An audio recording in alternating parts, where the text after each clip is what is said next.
হ্যাঁ দর্শক, আমার ব্লগে আজ আপনি এমন কিছু দেখতে চলেছেন যা হয়তো আপনার চোখে কোনোদিনও দেখেননি। মুকসুদপুরের প্রখ্যাত সুফি সাধক খাজা শরফুদ্দীন চিশতি রহমতুল্লাহ আলাইয়ের দরবার শরীফ কালোর মোড় থেকে আবারও শুভেচ্ছা জানাচ্ছি আমি মোহাম্মদ রাজু শিকদার।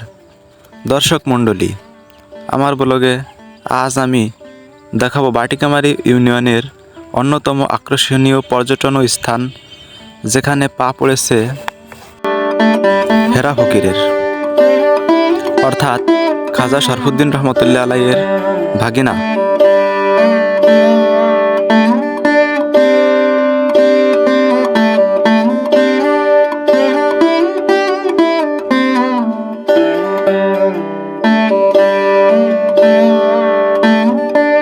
কালোর মোড় থেকে হেরা ফকিরের বটতলার দূরত্ব মাত্র 1 কিলোমিটার।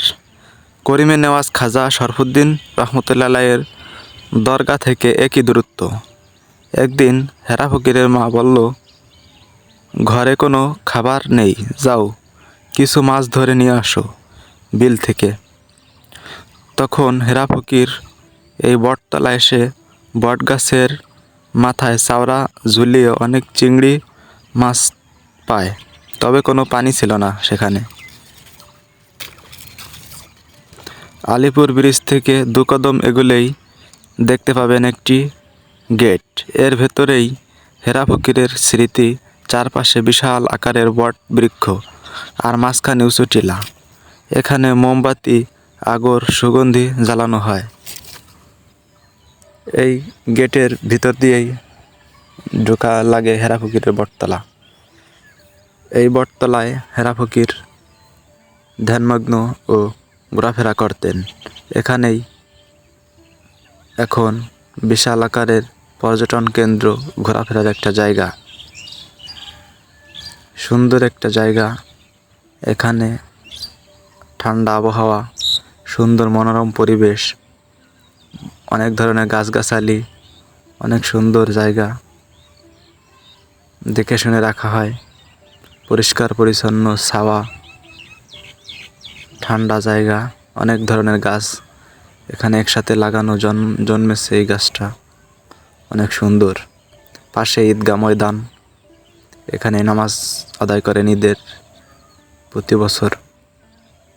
আর এখানেই বট গাছের চারপাশ ঘেরা বট বৃক্ষ, বট গাছ, অনেক বট গাছ। এর মাথায় হেরা ফকির চাওড়া পেতে মাছ ধরেছিলেন। এখানে বাঁশ গাড়া হয়, অনেকগুলো সজ্জা বাঁশ গেড়ে দেওয়া হয়। এর ভেতরেই টিউবওয়েল আছে। এর ভেতরেই রয়েছে একটি উঁচু টিলা। এখানে আগরবাতি, মোমবাতি জ্বালানো হয়। প্রতি সপ্তাহে সিন্নি বিতরণ করা হয় হেরা ফকিরের বটতলায়। অনেক সুন্দর। বাটিকামারি ইউনিয়ন, আলিপুর গ্রামে অবস্থিত হেরা ফকিরের বটতলা সুন্দর একটি ঘোরার স্থান। আপনারা সবাই দেখবেন, আসবেন, এখান থেকে ঘুরে যাবেন। এটা অবস্থিত গোপালগঞ্জ, মুকসুদপুর, বাটিকামারি ইউনিয়ন, আলিপুর গ্রাম। অনেক সুন্দর। হেরা ফকিরের বটতলা ঘোরার একটা স্থান, সুন্দর। এখানেই ছোটবেলা হেরা ফকিরকে বলা হয়েছিল, যাও কিছু মাছ ধরে নিয়ে এসো। তখন হেরা ফকির ছোট, বোঝে না, তখন গাছের মাথায় চাওড়া পেতে বসেছিল। তখন চিংড়ি মাছ হেরা ফকিরের চাওড়ার ভিতর ঢুকে যায়। এর থেকে হেরা ফকিরের স্মৃতি, বট গাছের চারপাশ ঘিরে এটা তৈরি হয় দরগা শরীফ। এটা দেখাশোনা করেন এনারা। এখানেই পানির কলস, এখান থেকে পানি পান করা হয়। শিকল দিয়ে একটা সিন্দুক বাঁধা রয়েছে। এখানে পর্যটকরা এসে বসেন। ওই পাশে সিঁড়ি দিয়ে গাছের উপরে ওঠা হয়। এখানেই নানা রঙের অনেক কিছুই দেখতে পাবেন আসলে আপনারা। এটা অবস্থান হচ্ছে কালোর মোড় থেকে 1 কিলোমিটার, হলুদবিড়া বাজার থেকে 1.5 কিলোমিটার দূর। এক রাস্তায় পেয়ে যাবেন হেরা ফকিরের বটতলা। সুন্দর, অনেক সুন্দর, ঠান্ডা আবহাওয়া, শীতল স্থান। আপনারা এসে এখানে ভক্তি শ্রদ্ধা করে যাবেন। যেহেতু মহান জ্ঞানী গুণী লোকের স্মৃতিস্থান, সেহেতু এখানে আসতে পারেন।